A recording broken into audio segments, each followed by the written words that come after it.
Oh, yeah. It is the first and not the last PMP success interview. We had PMP stacking up interviews, but this is the first live one with Tim over here, Tim Pham. What is up, Tim? Hey, Hey, what's going on? Let me get the chat thingy up so that I can see. I see you. I see waiting for PM Master Prep. Let's see. Who knows? Cannot wait to hear. James said he can't wait to hear, so that's awesome. And so we'll go into this. Got it, watching it now. So we're live.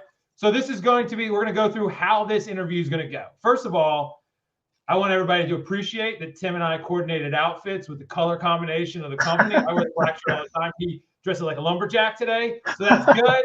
And so you just passed the PMP exam. What we're going to do is, everybody out there, thank you for being here. We're going to do these every week. What we want to do is bring like a real PMP student experience to the world, right? And so there's a better way to do things. A lot of people out there are struggling. If you're out there, just hit subscribe to the buttons and all that stuff. But we want to give like the real skinny, the real story about Tim's story, like what he went through, what it is. And then if you have questions, don't wait. Just put them in there. I see James, can't wait to hear. That's awesome, dude. And we're going to go through them and we're going to see what happens. So so right off the bat, Tim, it's nice to see you. yes, yes, sir. Good to see you. You passed the PMP exam not long ago. How do you feel, dude? A lot of relief, a lot of gratefulness. I didn't know what kind of kudos I would get coming out of the, passing the PMP and getting that certification. But I feel overwhelmed by there's just a lot of folks saying good job. A lot of friends, a lot of families proud of me, and yeah, just overwhelmed by everyone's kindness. Super grateful that I was able to pass, and super thankful to you and the whole PM Master Prep program for helping me make it through. That's awesome, dude. And so everybody's got a little story. I mean, it's not an overnight success. Maybe it was for you, but like, what is your arc, dude? What's your story? Hook us. What was the thing here, man? Well, I think maybe my story is a little different than other folks because I actually started this program beginning of February. So it's been a minute. I know that the accelerator that you built could be done in 7 days, and there's a lot of folks who succeeded. But for me, I didn't have a ton of time to study every day, and so like I had a full time job, sometimes full time, even more job, and so like being able to work on weekends and have the evenings during the week. I essentially, your program was able to adapt to my schedule, which I was super grateful for. But yeah, this was my first try at it, so that's why I'm super thankful. And I think I was able to pass above target in all the domains, and thankfully that was thanks to you, thanks to this program, thanks to all the coaches, my cohort. Kind of done without you guys. That's awesome, dude. And so we'll just bring the question in as people go to stimulate more. So Melanie out there, what's up, Melanie? It is nice to meet you. She said, Tim, how did you find the program? How did you find PM Master Prep? So how'd you find me, dude? Like, I'm glad you found me. Good question. Yeah, that was a good question. Is Google. So I Googled, I was looking for different programs. And so there's those that are, just videos that you buy, you pay one time and you buy. And I knew that I needed something more interactive. I knew that for myself, I needed something that would really encourage me and keep me accountable. And it was your intro video, Scott, from Google asking, like finding best PMP prep courses. You popped up on the list, and cool. because of your energy that you bring to every single video, that's what I knew, like what I needed personally. Because if it was just me in a book, it would have taken me years to do it. If it was just me and this video that I could just jump back and forth into on my own time without a lot of accountability, I knew it would have taken me a lot longer. So I think the way that you've set up your program with coaching calls, with a cohort that you work through, you encourage each other, you work through questions with a teacher, your whole setup for the 7 days.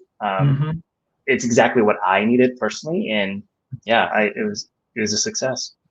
That's awesome, dude. And now, like you said on the 7-day thing, like we started out with like, oh, we're gonna get through fast because we had to, but it's a process. And now it's like technically the PMP Accelerator, like that's my claim to fame or whatever. But let's go back to you, dude. Sure. And so why were you doing this? Like, why did you want to get the PMP? Yeah, I'm coming up on about 10 years of professional experience. I worked in construction management for 6 years, moved into the tech sector, and so working for a tech company now. And so there's a lot of different methodologies, a lot of different ways to manage programs, and I didn't have that formal education or that formal certification. And I knew that PMP, that certification is like globally known. It's prestigious in a sense, and I knew I wanted some kind of formal certification just to accelerate my career. And this was recommended by folks in my company, and I looked it up, and I knew I wanted to go for it. And even like could have done the CAP-M too, like as a foundational thing, but I wanted to shoot a little bit higher, and so I went for the PMP. That's awesome, dude. And so, okay, let's get into the nuts and bolts. Like, people care about, like, how did you do it? So first of all, like, what really worked for you? Like, what are those core things that you're like, dude, if you had to do this, that, and the other thing, this is what matters. You've been through the ringer. What is that for you? Yeah, I think if I were to give anyone advice, anyone who's watching or who's going to watch this and they're preparing for the PMP, it probably revolves around three key items. And I actually thought about this before. There is three different C's. First one is know the content, right? So that's the first C is content. So your 7-day accelerator, going through all the content through your program, reading the right books, being the guy, like all the books that you had recommended in your program. Like you have your own book, Scott, the Agile book, that was super helpful. So also just doing simulator questions, and so you have a simulator built into your program, which is super thankful. There's other simulators out there too, but going through the simulators, but also being able to study the questions that I got wrong. Those, like something that I learned that you had said stuck with me is like squeeze the knowledge out of every question. Good, like even if I get it wrong or if I get it right. And so just knowing the content, that was huge. The next C is going to be confidence. So be confident. And for me, I was nervous going into PMP, of course. But there was a level of confidence because I could trust your process and trust the system. Because for you, like I just saw so many people passing through your program. And to me, I was like, I'm going through the same exact program. Like I can be confident that I can trust the process, I can trust the system, and I'm going to pass because I've been through the same thing that all these folks have been through, and they're all passing. So that gave me confidence. Know that you're supported too, because the cohort that helped me and my coach, texting with my coach the day before, the day of, knowing that I have that support system under me, I have that support net under me. That was huge. And then also just confidence in myself too, just knowing like I got this, right? Like I think what helped me too is watching a motivational movie the day before. That was huge. What'd you watch? I watched Marvel's Avengers. Okay, that's a good one. That gets you going. Big challenge, they come together to overcome this big challenge, and I love it. That was what I needed the next day. I was like, I'm overcoming this thing. So that was the second C, is confidence. The third C is going to be take control. So control. Okay. You can't go in half-hearted. You can't go in without a plan. And so, there's a battle plan that's part of your James. I can see James loves the Avengers movie. Love it. But take control. So you can't go in without a plan. No, I drove to the center the day before. Yeah. Like more than that, I went into the building. I went to the right floor within the building. I went to the door itself. I tried to sneak in there. I think it was locked at the time, but I tried to know my path to the door, know where the restrooms are, like have a plan. I also plan my breaks. And this is something I shared with you as well as my coach and other folks in my cohort is like plan out the breaks that I'm going to take during the exam, because it's easy to just jump in and start going. But like every 30 questions, because it's 60, every 30 questions, I took a little deep breather and then the 10-minute break after the first 60, after question 90, took another quick breather, and then after 120, took that 10-minute break. Like I took those breaks. I was running down the halls, getting the blood flowing. I was. Did you just take the 60-minute, like do 60, take a break, 260, take a break, or did you go, I gotta go bathroom? I did. Yeah, that's a good question. I did 30, first 30 questions, and then I was still sitting at my chair, and I took a couple deep breaths. Yeah, okay. Yep. And then after the 60, I took the 10-minute break, went to the restroom, ran down the halls, did some stretching, some cartwheels. No, I'm just kidding. And then you really did. I was gonna say you identify as Black Widow. Then we're good. So there you go. Yeah. So we're good. Yeah.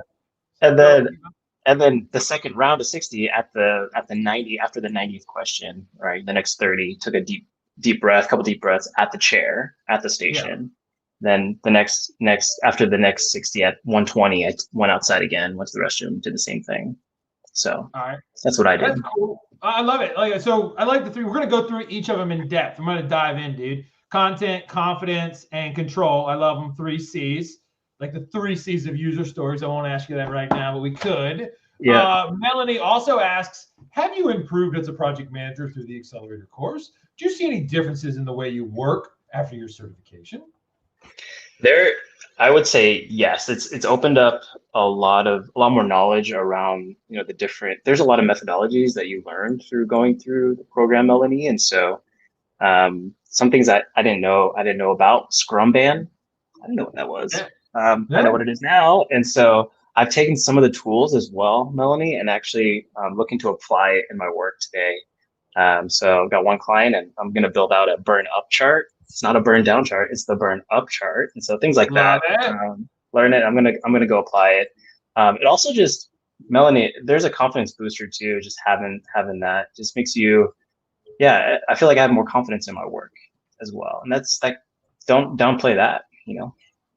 That's awesome.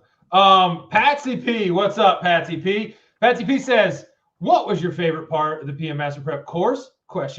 Was it the coaching calls, the YouTube videos, etc., or otherwise? What was your favorite part, dude? I would say I was as consistent as possible for the coaching calls. Okay. And the question calls. So those 2 midweek calls. For me, like having that group, that human to human contact, that dynamic of, we're in a remote world.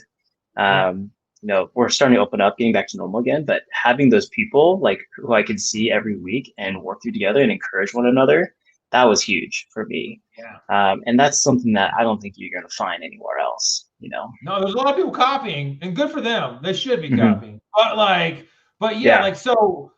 let's talk about like the connection. Like, I mean, I've been in a lot of you've been meetings, Teams meetings, Zooms meetings, when it's like nobody's got their camera on. They're like halfway. Like literally the other day, like we were a consulting meeting, and like one of the person like accidentally turned their camera on. They were at the bakery. Looked delicious, but like they were definitely bakerying it up. That's hilarious. So that happens. So what about the coaching call brought community? Like, why did you feel connected? Was it like Maya was your accountability coach? She's amazing. Like, yes, Maya's amazing. Connection, dude. I think you go to the call and you're not just talking about questions, or you're not just talking about your study plan or where you're at. You're also talking about what's going on in life with each other. Like the transparency. And I think the being able to know, I had a bad week this week. This happened in my life. I'm dealing with this. People are raw and people are real on those calls, and it should be. Because then like the next person be like, I had a bad week myself. Like you set the ground, you set the floor for people to be able to just be real with each other and understand like, yeah, I had a shitty week, and it was tough, and I couldn't study very much this week, and it's okay. And we encourage each other, and it's like, you'll get back on it, and how can we help you? And that was huge. Is the rawness and the realness of people was really important. And I think we need more of that, because I think in the professional world, you could be afraid to do that kind of stuff. It's like with your colleagues, vulnerable and whatever. Like, so that's good. Like, so like as you went through, we had some questions about a study group. Did you ever like break off? I know that you and Maya are going to get something to eat or whatever, but Did you ever break off and have like little micro? I see that happening a lot with the students, and we encourage it. Would you ever break off and like study or talk or anything outside with people? And do you think that's a good idea? I think it's a great idea, because it's another connection point with folks, right?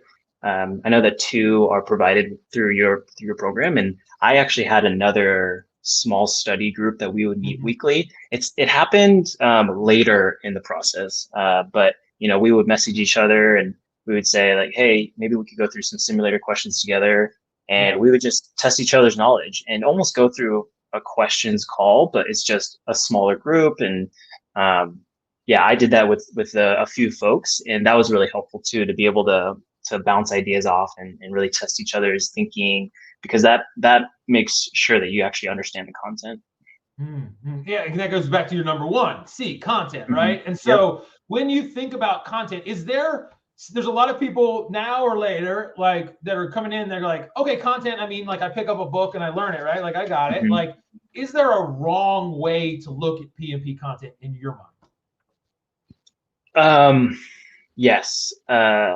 If you were to pick up the PMBOK and just read through it, that's not the way. And you talk about this, Scott, but like, you don't, like, for me, I was thinking, leading up to the PMP exam, even after passing, I just thought to myself, I don't know how people do it without understanding your methodology and the way that you look at it and the way that you break things out, and the flows. Because if I was to pick up the PMBOK today and start running through it, I would be lost, and the way that you break it up and split it up into, the process groups and the different flows, and trying to visualize it as a real project, that's the way to do it. And so the wrong way would just be straight through it. And I would add also, like, my own study, the way that I studied, I used also something that maybe go unnoticed or maybe is forgotten, are your flashcards. It's a PDF, yes, and I don't know if a lot of people handle those flashcards, but what I did was I had flashcards over here and I had your book over here, because they're in the same order. I might be giving some secrets away. You're right. There's a thinking behind it. They're in the same order. So what I did was I went through some flashcards because they're broken up in process groups. And so anything that I didn't understand or didn't know, I flipped over to your book and read about it. And I came back to the flashcards and started working through. Anything I didn't know, I went to your book and read through it so that I understood it. Now, I don't know if people do that. I did, and I thought that was really helpful. Dude, that's awesome, because I didn't even think about it. But the way I built them was like, there's different, like when I'm talking, sometimes I can control what I'm saying, but like not often. But like we go in, like, do the videos, and then like the book, okay, that's like a different thing. And then the flashcards are more like nailed down. Here's a cool thing. Like, these are the flashcards for, like, that you went through. These are just on my desk because I made a new version. They're getting printed right now. But we have a new version that's for like the Agile and the new exam. So they're coming out soon. Like, I don't know, since I'm on here and you inspired me, dude, if anybody here like puts their email down below, I'll give them a new copy of the new flashcards. Like, I don't care who you are. Like, just even later, just like put them in there. I'll send you the new flashcards, and they'll really help you out. So that's cool. So we talked about what's the right way to look through it. That's important. Now, we're doing this for a reason. First of all, to get a better job, get a better career, all that stuff, like better hone our skills at being a project manager. But you mentioned some stuff, just kind of like, hey, how to look at questions, or we did little baby question calls. Like, what did you mean by that? Because someone may be like, oh yeah, I look at questions too. Like, what did you mean by how you look at questions? Essentially, like, there's a methodology, and I think if I'm understanding right, how do I attack questions, or how do I how do you attack questions, or like, how is your, maybe I'll ask it this way. Sometimes I ask bad questions, like unclear questions. How did how you look at questions evolve as you went through the program? I talked about this with my cohort this week.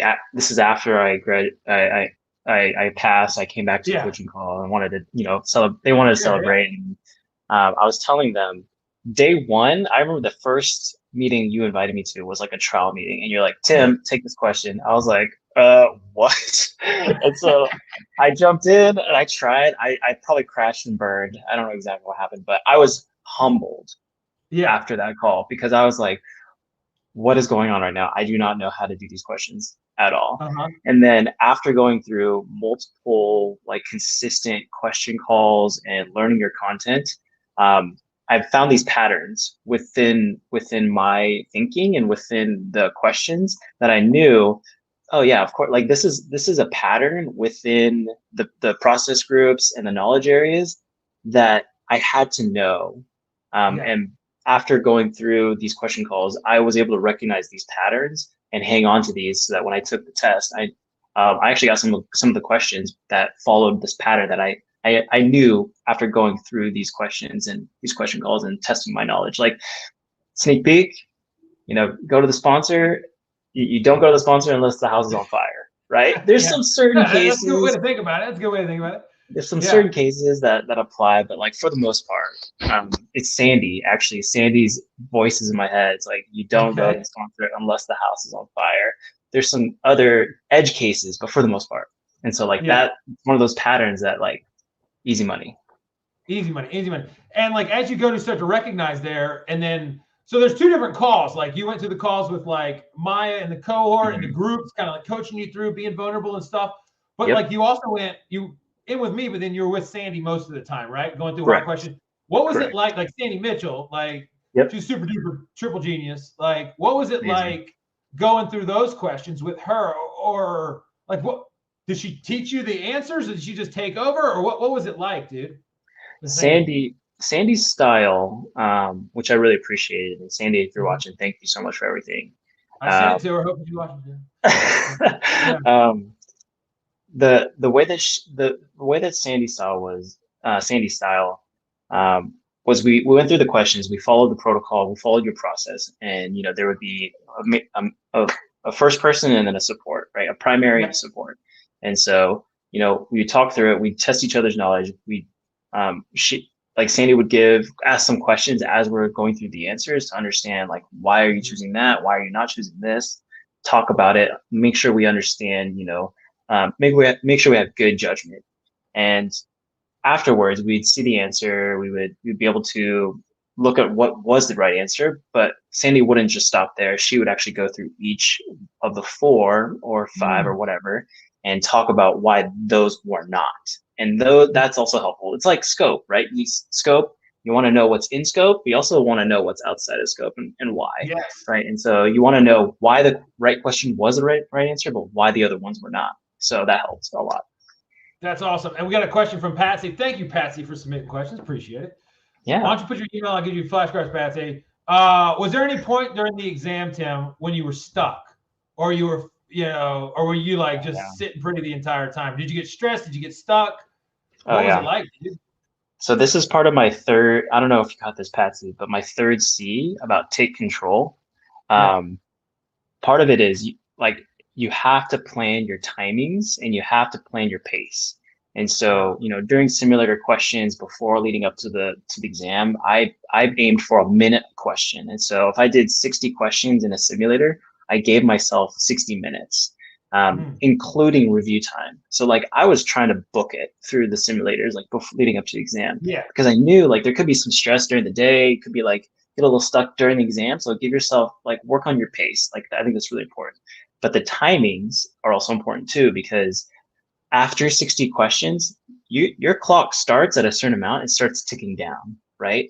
And naturally, we don't necessarily think about the timings as clicking like time going down. We sometimes, like for me, I thought maybe it's time going up. So thinking backwards, I was like, okay, after the first 60 questions, I want to know, like my upper limit of where I need to be is at 150 minutes left. That's what I was thinking. Right. So like I was the first section of 60, I flagged a number of questions. I was reviewing questions at the end. And I looked at the clock and I was like, I'm at 150.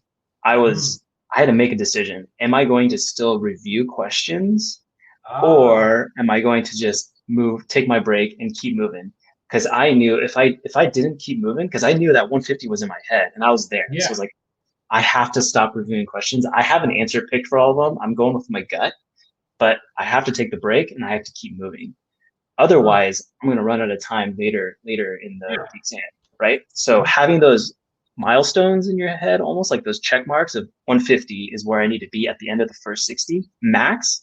I hit that and I was like, I got to keep moving. Yeah. Got to keep moving. Were you stressed? Did it stress you out? I mean, at least you were prepared. You're like, all right, dude, I got to make a decision. Boom, I'm calculating. Did it stress you out?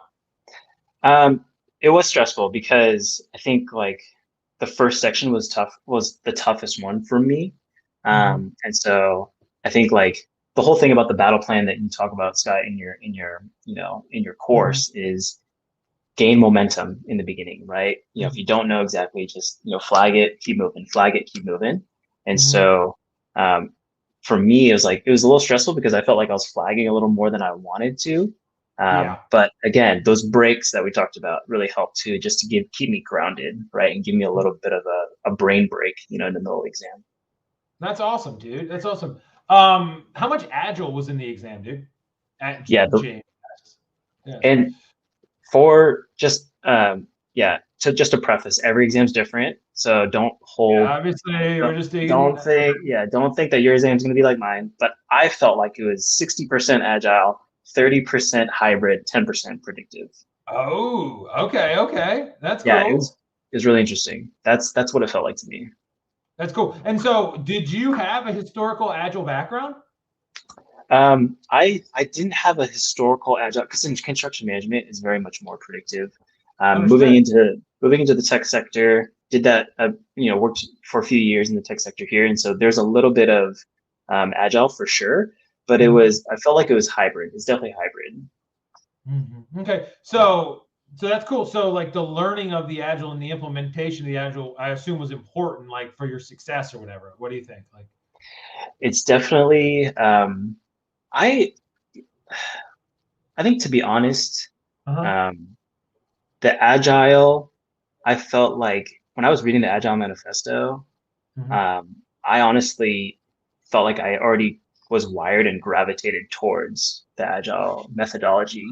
Yeah, it's like inside of you to begin with, right? Like as like a DNA thing or what? Like, I think more just like the way that my style that I felt like it was confirmation almost that like the way that I like to work, very relationship based, people focused. Of course, process and documentation, all of that's still important, but like don't forget about the people side. Don't forget about the relationships. Don't forget about adding value early on. Those things I felt like I gravitated towards those even naturally before getting to the PMP. And so it was definitely confirmation as I'm learning about all the Agile methodologies. Well, that's cool. That's cool. And so kind of as you're going now and you kind of look back, I mean, you gave like the 3 C's, like content, confidence, control, for people out there that are like, all right, I'm on the roll. I got to get it going. I got a date that's coming in soon. Like, what are some like incremental things that they can do to talk Agile, whatever? Like, what are some little things that they can do to kick it off and get on the right pace? What would you recommend, dude? Yeah. Is this inside your course or outside your course? Inside your course. Let's start outside, dude. What, like outside the course, like what they need to change how they think? Do they need to simplify things? Do they need to I'm game for whatever. Like, what would you say to just a random folk that came up with you and said, like, dude, I'm lost. I got to get organized. What's going on? I think definitely one of the tools that was provided in your course that I think can be built outside your course too is having that calendar and your study plan and laying out the different contents and the like different objectives like that you want to achieve leading up to your exam day. And so, at least a week before your exam day, you want to know the content. You want to be able to get through the content at least a week before, so that your final week is like maybe a little heavier in testing and simulator, finding those weak points, going back and studying those weak points that are just that come out of you doing the simulator questions. And then a few days before, that's when you start revving down, because you don't want to rev hard all the way up to the exam. Someone actually called me, a few days before they were taking the exam in your course, a colleague, like one of the folks in the cohort, that's cool. And was like, "What did you do? What did you do? Like, I'm taking a bunch of quizzes. I'm going hard on questions." I was like, don't rev max leading up to your exam. I told him about the whole movie thing, and like the day before, rest, watch a movie. That's encouraging. He did it and he passed as well. So congratulations. Is Who's Yogi? that? Yogi. Oh yeah, Yogi's coming on next week, dude. Yogi's Yeah, amazing. So Yogi. yeah, that's awesome. But I would say like definitely know the content at least a week before. The week prior, hit your exams, but then find those weaknesses to go study those. And then a few days before, you're wrapping up things, you're doing high level, and you're revving down so you can relax and have a sense of, as much as you can, a sense of peace going in and having that confidence. Tim, Melanie asks, if you had the opportunity, what would you improve or add to the accelerator program or PMS prep? Dang, that's a question I should be asking. Way to go, Melanie. Well, go for it, dude. What would you make better, man? Everything's progress. I'm gonna write it down. Let's go. I've given well, that's the thing. Like I think the website has changed recently, right? And so True. It's definitely like content wise, it's all there. Maybe I didn't get a chance for this, but the simulator questions felt like it didn't have as much agile as we just what had 400. So yeah. So there we go. That was a little bit. So you already nailed that one. I think a lot of people. You got to give me another one. Melanie will get I would mad say, simulator potentially being more like the exam experience. And so maybe this is something I did give this feedback to Salvador. Yeah. And maybe Salvador captured it. He's one of the coaches, right? And so it was like that time ticking down. That's a real thing. Dude, let's do that. Okay, so we'll add that feature. I mean, this is the cool part. I get to go like, backlog this thing, and then I get to put it in there. So what do we want? So here's the thing, like, not to get in the way of the idea. I like the idea. We got to have the ability to turn it on and turn it off. Like, right? As like, if you just have it clicking down, then people are going to be freaking out the entire time. Be like, I'm running. Oh yeah, absolutely. But like, absolutely. It's like game day mode. Then so I like that, dude. That's a good idea. And like if you're doing 60 questions, like interpolate how much out of 230, you would need for 60 questions, and then you're ticking down. Like that's a real dynamic that people should practice with because that's what they're going to face, right? Yep. Melanie's laughing. Yeah, I'm not hopefully sure what exactly. So we can do that. That's a good one. Keep going. But no, other than that, I felt like everything was there though. Like the content was all there. The content was all engaging. It flows naturally. I think the battle plan at the end was above and beyond. Like I also think like how do people do it without a battle plan? And that guide and those steps that you provide, Scott, in day 7. Like that's just that's key. Because the things that people don't think about unless they're told, right? Yeah, dude, it just came out of like, I appreciate it. First of all, I like the advice. Like that came out of like ladies and dudes calling me crying or close to it, be like, yo, my exam just popped out. What do I do? And it's like, all right, here's what you do. And that's all nailed down. Now, did you take it in a place? I can't remember. Or a lot. Yeah. I saw James's question too. We'll get to that. It's I did it in person. For a reason? So, was it like, did you just do it because you did it out of the house or what? This is the beauty of the cohorts. This is the beauty of the coaching call. Day 1 of the coaching call, one of the folks who joined said that they faced issues on the exam being remote. Even after going through the testing and testing all their technology, they did nothing wrong. But what happened was something happened, and it was such a traumatizing event. I was like, okay, light bulb. I'm not gonna deal with remote at all. I went to, and like it was all massive. I felt safe in person and everything. It was masked the entire time. Lots of sanitizer, and so I would say that's what I did, and I didn't want to deal with any risk mitigation. Avoid. You took it off the table because you went there and you're like, dude, if it happens, there you go. Internalizing processes. That's took it off the table. Yep. Cool. And the other thing is like, I've been vaccinated or whatever, so we're good, but I'm a talker. And like, if you're a mumbler a few questions, like you can wear the mask and like, You could be Yeah, like, I'm totally. talking a little bit like that. I mean, you wouldn't talk this loud, but at least you could be like, dude, I ain't talking. Like, I mean, like I have a mask on, like I ain't Yeah, talking. yeah. Yeah. Was it hard, James? Here, I just learned how to do this. Wow. Was it hard having the mask on the whole time during the exam? That's fancy, by the way. Okay. But yeah, way to go, StreamYard. I So would yeah. say choose the right mask, and I would say practice with the mask. I have had the same type of mask this entire pandemic, which is like a cloth mask. It's a little Oh, I got bit loose. It's about a little bit looser on the face, and so don't change your setup right too much before, unless you experience it a little bit and practice with it. But for me, I was able to breathe fine because I'm used to that type of mask. If okay. I have like an N90, if you told me if they said like have an N95, you have to have an N95 mask that's like Dude, super tight freaking on your out, man. face, I would have probably had to go like practice at home first and get used to it. Yeah. But like I was used to that type of mask already, the cloth mask. So it wasn't hard for me.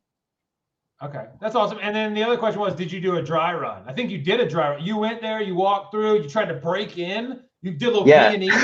Like, yeah, I that's I good. knocked, I called them, I was like, where are you? Yeah. Like the day before. Is that what you mean, James? Dry run, or do you mean like practice questions, like 180 questions? Now we're getting clarifications. I could We don't have talk. that much short time. Patsy and Melanie, what questions do you have as well for him? Like, we may never see Tim again. We may never see I don't know if it is the questions one. I did do like runs of questions. So I think in one sitting I did max 120 with a 10-minute break in between. Yeah. I I almost felt like like oh, the in-person experience. Yes, I did. I did. I did go the day before. I drove there. It took 10 minutes. Luckily, it was 10 minutes for me. Like some other folks, it could be farther away, but I actually went into the building, went to the floor, went to the actual door that I was supposed to enter, found where the bathrooms were, all of that stuff. I highly recommend that because then you're locked in. The next day, you don't even have to think. You know where to go.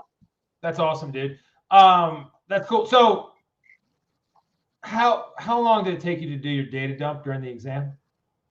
Oh yeah, so for me at the center, they gave me 9 pages of whiteboards with like a Did you dry do, erase don't marker. make me kick you off the thing right off the bat. Did you do a data dump, dude? I was about to get there. I did not touch the whiteboard. Okay, good. Oh God, thank God. I was going to say all my methods have failed. Like whatever. No, the thing is like I used up all the time for questions. If I had done a data dump, I would have missed out on being able to answer all the questions. And you have to answer as many questions as you can. Like the better chances if you answer all the questions. I was able to Yeah, answer all the you questions, don't leave them but blank. like Yeah. they gave me the notebook, right? The notebook, and they said like you can't touch it until question one. You can't start writing stuff until question one. So like I had it closed. Question one popped up, and I just went for it. Yeah. I didn't even touch. I didn't even open it until the next set of 60. But even then, I didn't even write anything down. I gave it clean back to the proctor. That's awesome. Yeah, that's the way to go. And then, like, how did you get to the point where, like, a lot of people out there be like, dude, I need a data dump. I need a security blanket, whatever it is. I got to write down all this stuff. Like, how is it so that you couldn't do it without it? Like, that seems like magic. Yeah, I think it's that preparation and knowing the content and practicing. Okay. Because if you're afraid of like EVM, like it's like Voldemort. You don't talk about EVM, but no, like you practice EVM, know the basic equations, know what the values mean, SPI, CPI, like SVCV, know what those means and know what those values mean. You're gonna be just fine because like for me, like I wanted the EVM questions, like those felt like Yeah, easy it would have money been to me. awesome, dude. We get 100 if it Um, was EVM questions. I wanted those, but so I felt ready, but it came with practice. You just gotta practice through it and take your time, understand. Don't just rely on memorizing know the equations. You don't have to like memorize some of the equations, Yeah. but they're like once you understand the content and like the reasons for why and understand what the equations mean, it'll stick. Yeah. Don't just memorize letters. Memorize the meaning behind the letters. Yes.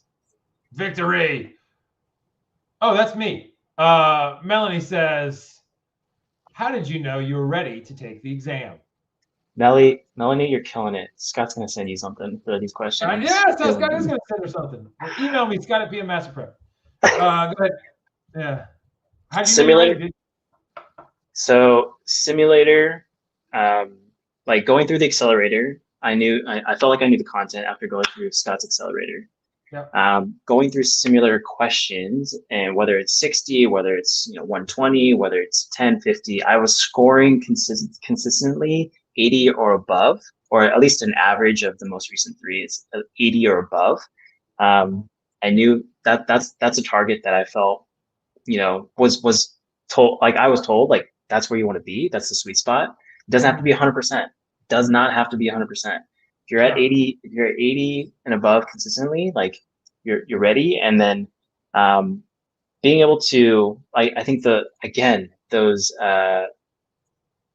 the flashcards. So those flashcards are something that I felt like going through those and reading your book at the same time, going through those sequentially, that really helped nail things down too. But cool. The day of, Melanie, if I'm honest, like I was cautiously optimistic. I wasn't like, I'm gonna nail this thing. I'm gonna kill it. It's like that personally for me, like I didn't feel that. I was cautiously optimistic. I felt ready, but still like there's that sense of like, I want to make sure I do it right. I'm not gonna go in. I'm gonna have a plan. I'm gonna know what I'm gonna know how to execute. And I trust the system. I trust the process. And then you just go in and execute. That's good, dude. That's awesome. You want to know how I know you're ready? Like I didn't know because you were with Sandy a lot, but not with me. But the thing that I use, everything you're saying is right. Like I love the way, and you had it, and having that like kind of like cautious optimism, whatever you said, is definitely in there. Like the way I know that a student's ready is that it's the way they talk through things. It's the discipline that they use in like explaining stuff. It's that they understand, like you mentioned way earlier, that you knew why answers are right and why answers are wrong. And so like when students have that understanding, they see a big picture and they see connections and stuff, and they're humble enough to say, yo, dude, I kind of understand this, but I'm not exactly sure, but here's how I interpret it. At that point, I'm like, dude, it's over. You got it, bro. Let's go. Melanie's tearing it up. What do you think helped you retain information? Was there any memorization? There wasn't memorization to the point where like if I'm go back to the EVM example, I knew the equations, but it wasn't like I memorized them and I was like going to just regurgitate them. Like I knew the content because I actually understood the content. Like it's not surface level memorization. It's knowledge, like actually knowing it at a deeper level and understanding the whys behind. I think that's definitely happens through going through your course. And what helped me retain information was I'm a visual learner. So having Scott and his energy in the videos, me taking notes at the same time, like I know like you don't have to take notes, but for me, I'm also a note taker. So watching videos, pausing them when I need to, take notes on the side, that's what helped me, and that's helped me retain information, Melanie. And I would say, like, don't be afraid to go back and rewatch stuff because, again, I started February and I just took it last Wednesday, so that's a long period of time. Like, I actually went back to go rewatch some things early on just to refresh my memory. I like that. I mean, Melanie, does that help you out? Like, the thing is, we don't want to memorize anything. I mean, I don't know how the brain works, but I do kind of like, it's a waste of time to try to cram all these IDOs in our head. Like, did you go crazy in IDO land or anything like that, Tim, or what?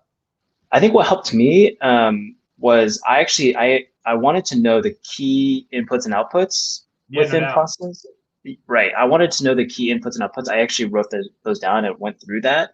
But I followed I almost tested myself trying to understand, like, okay, before looking at the notes on what the inputs are, I was like, okay, I'm in this process group. What do I need to get the outputs?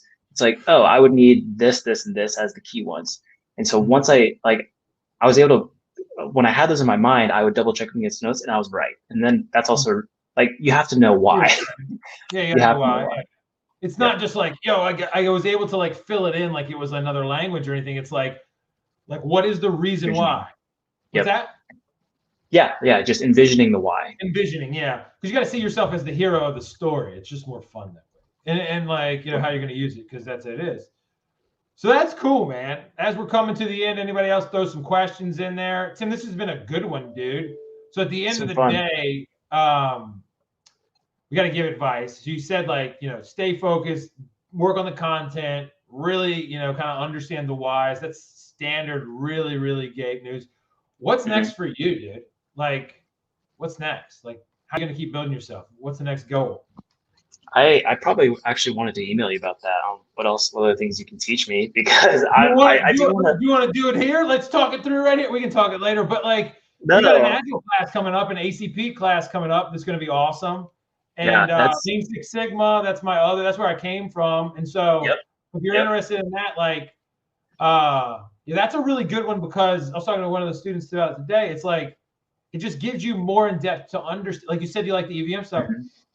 If we can understand the numbers and how these processes go through and how to set baselines and how to understand if things have really changed, when you combine like the PMP side about like evaluating things, getting them going, and then like the actual numbers, like you get really capable, if you will, Yeah. and to be able to help. And so, Yep. yeah, we could do Six Sigma, we could do Lean, we could do ACP. What are you gonna do? Those are. We got it. I've definitely thrown those. Those are in the air of things I'm considering, like Scrum Master is something that I've thought about too. That's good too. That's good too. But yeah, there's definitely some things I do want to continue. It feels good to like succeed in this way, and it almost makes me want to keep succeeding, like keep going, right? Like it's building momentum, and so I encourage everyone to.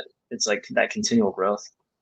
I love it. I love it. I can do it. Well, Tim, this has been really, really fun. This will not be the last time we talk. I mean, it's been 45 minutes, 47 minutes. No, you want to say something else? So I just want to say one last thing for everyone who's kind of going through, who's coming up to their exam, you know, maybe a little bit stressed, you know, worried about it.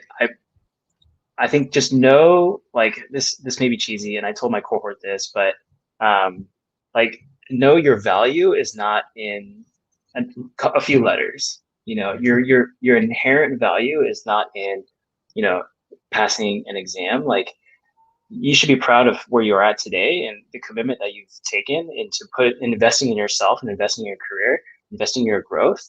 Remember, you have people who love you. You have this safety net of this cohort and this coach, and just know that like your value and who you are as a person is not in three letters. It's great to succeed and do it, and we know you're going to be able to do it. But just know that like you're loved, and like you're going to do your best, and that's the best that you can do. Dude, what a way to finish it out, man. Bringing me to tears. That's good. It's not hard to do, but like that is like really, really good that you like. Have you always had that? Like, I don't want to end on that. Like, have you always had that appreciation, or what drew that out of you to like have that appreciation, dude? Yeah, I think definitely my wife has nailed that down, and just no matter what I do, like I'm always gonna have someone who loves me and is proud of me, and it's encouraging to know that like you can shoot, you can go swing, you come out swinging, and it's okay if you miss, but likely you're gonna hit, right? But it's okay. You got someone in your corner. You got people in your corner who love you. No doubt, and that's very good. Well, thank you very much, Tim. We're so proud of how you did, and like the learning process, and like the humility and the happiness and everything that you went through it. And like, I feel like you just like actually learned, and you were. Cool thing for us is that you're like such a part of the family, and we're a good part of the community. So like, that's sweet. That wins all around. So yeah, thank you, dude. Thank you. Yeah, absolutely. I'm super grateful. I'm happy to help. That's cool. And if anybody else is out there and I don't know, wants to chat, wants to talk, wants to like see stuff, and wants to like just say, yo, this is the situation that I'm in. Like, what should be my next steps? There's nothing that I would like more than to do that. So email me, scott@pmmasterprep.com. I should have something that pops up. I don't. Or call me, 757-759-5282. Literally, my phone number. Let's try it. Ringy ding, come and see me. Thank you again, Tim. Well, this was not last time we chat. Thanks, dude. Good job. See ya. Okay, bye, guys. See ya.